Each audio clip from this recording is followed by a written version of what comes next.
From 2010 to 2025, 5 women were executed in the U.S., remarkably rare in a nation that resumed capital punishment in 1976. These cases span Virginia, Texas, Georgia, and federal custody. Each faced a lethal injection protocol, often 3 drugs, administered after sunset or midnight, with last meals ranging from fried chicken and apple pie to no request at all. These plates reveal as much as their final words: apologies, hymns, silence, within a system that demands uniformity. Join us as we explore each life, each crime, each meal, and the humanity at the heart of state-enforced death. Let's begin with Virginia's first female execution in nearly a century.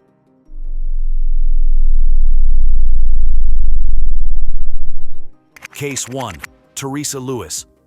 Teresa Lewis, aged 41, became the first woman executed in Virginia in nearly a century on September 23, 2010. Convicted of conspiring to murder her husband Julian and her stepson Charles in 2002, she did not pull the trigger. Rather, she enlisted 2 men, offering sex and money to commit the crimes. Actions prosecutors said would yield a $250,000 life insurance payout for Julian. Defendants Schallenberger and Fuller received life imprisonment while Lewis faced death. Her low IQ, 72, sparked nationwide debate over mental disability in capital cases, notably under the U.S. Supreme Court's Atkins v. Virginia decision, which barred executing the intellectually disabled. Advocates including John Grisham lobbied for clemency, noting her borderline capacity and the arresting irony that the actual killers lived on, while the mastermind, perhaps misleadingly named, died.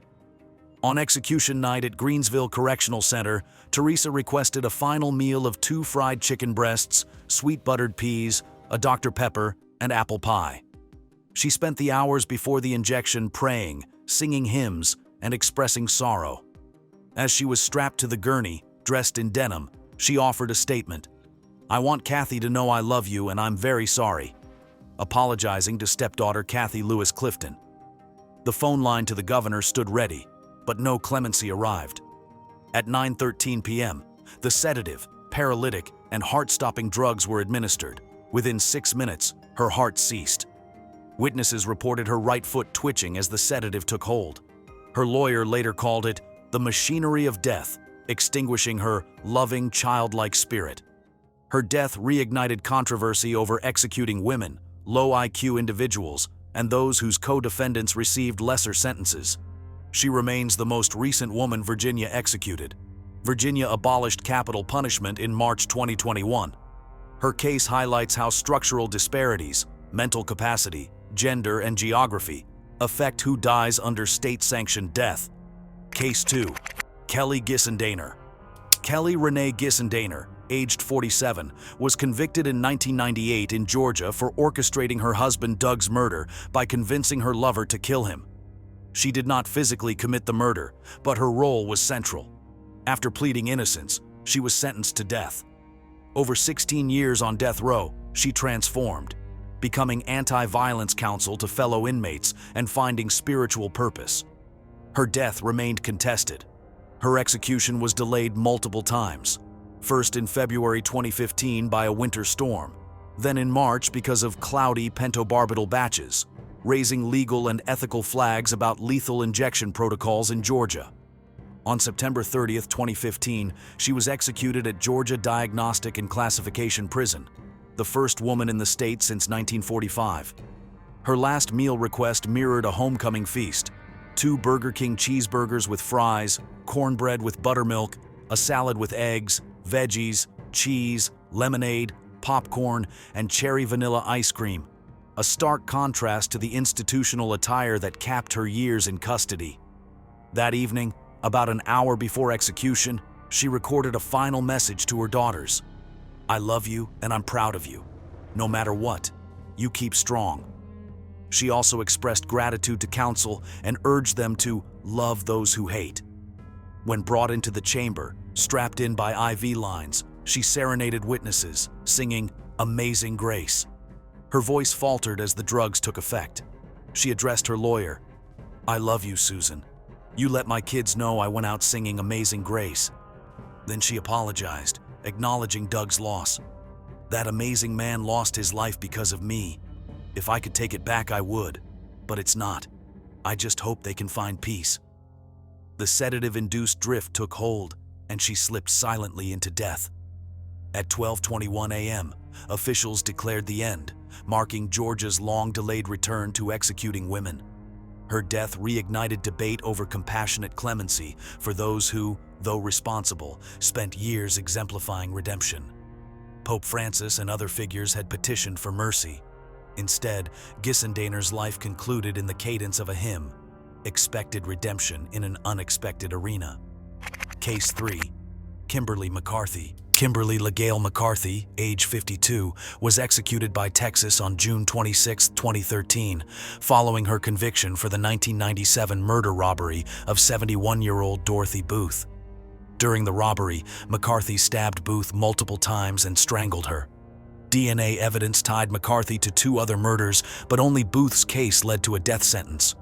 McCarthy maintained her innocence, citing both misidentification and a troubled past involving drug addiction and poverty.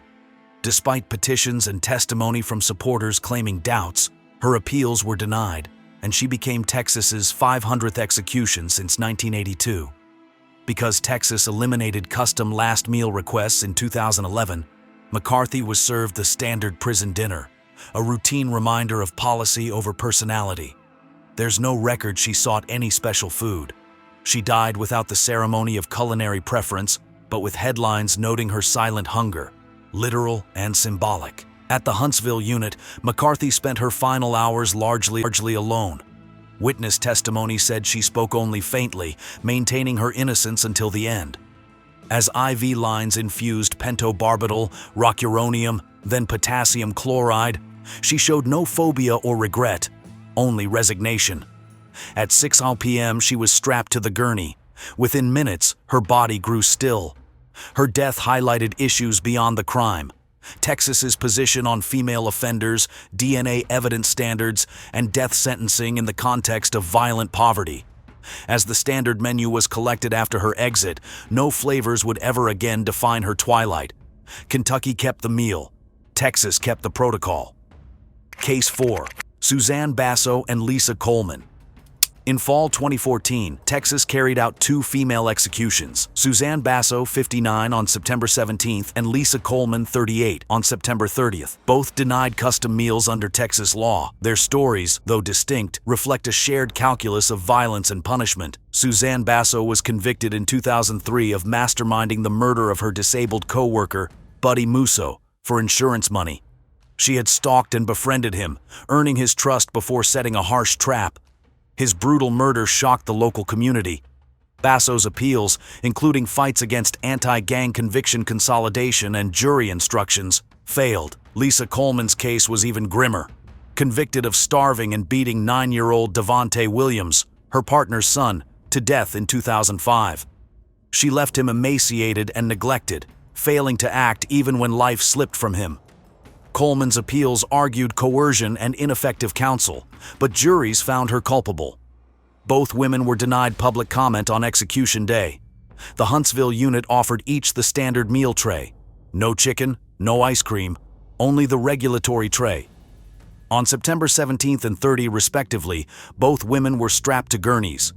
Their final moments were wordless: no statement, no apology, no meal to symbolize empathy. Their silent exit became a rebuke from the system. Texas would not differentiate their deaths based on emotion or gender.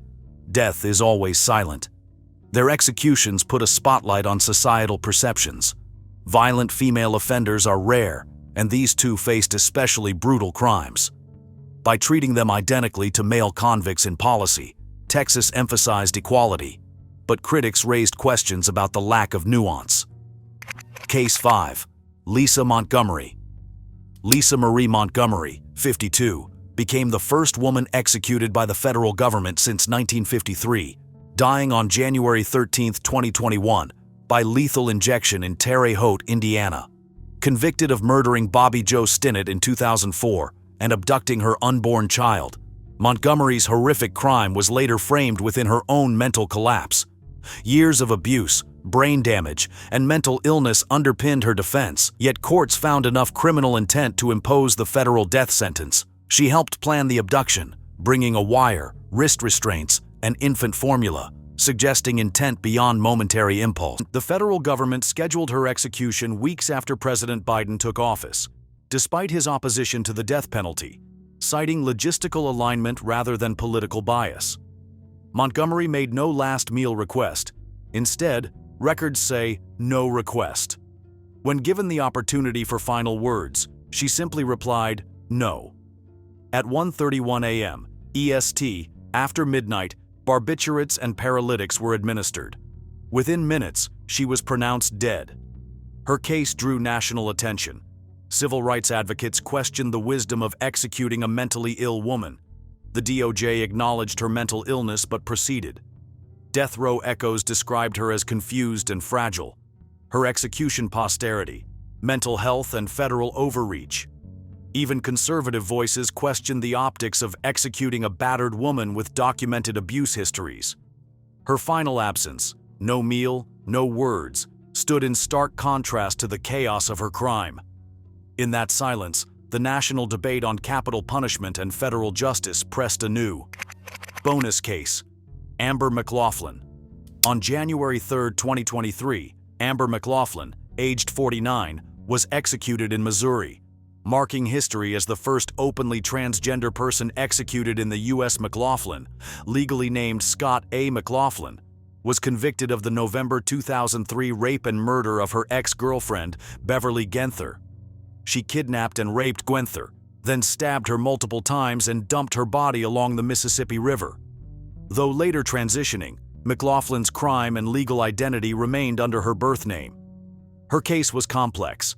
A history of severe childhood trauma, abuse, and repeated mental health struggles, including diagnoses of gender dysphoria and depression, was presented in her clemency petition. But Missouri courts found her criminal intent sufficient for death. A judge, not a jury, sentenced her to death after the jury deadlocked, one of only 2 states with such statutes, Missouri, Indiana. For her final meal, McLaughlin requested a cheeseburger, French fries, a strawberry milkshake, and peanut M&Ms, a classic comfort food order. Just before the execution, she was visited by a spiritual advisor, Reverend Lauren Bennett, under new Supreme Court rules allowing clergy presence during executions. McLaughlin reportedly sang along softly and spoke quietly with Bennett as pentobarbital was administered. According to AP, she breathed heavily and died at 6:51 p.m. CST. In her final written statement, she expressed remorse. "I am sorry for what I did. I am a loving and caring person." Witnesses noted her emotional fragility. She flinched and voiced pain. "Ouch, ouch, ouch," as the drug took effect, underscoring imperfections in the protocol. Her execution drew national attention, stirring debate on mental health, trauma-informed justice, and the intersection of gender identity and punishment. Advocates highlighted her history of abuse and gender dysphoria. Opponents emphasized the brutality of her crime. In the end, Missouri's machinery proceeded. No reprieve granted. Amber McLaughlin's case remains a precedent. A transgender person sentenced to death under a system currently built for men, yet enforcing identical protocols on someone whose humanity defied male-female binary concerns. In death, she invoked empathy, identity, and legal complexity, leaving a mark on the future of capital punishment in America. 6 women, 6 final moments, each consumed last meals, or none, delivered last words, and entered state-sanctioned death. Their crimes and contexts vary: murder for money, orchestrated killing, brutal assault, agency under mental illness, gender identity. But the outcome was identical.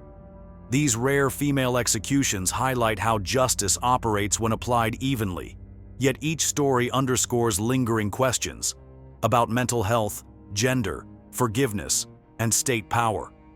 If you seek more explorations into justice, punishment, and humanity's gray zones, subscribe, hit the notification bell, and join us next time. Click here to watch more.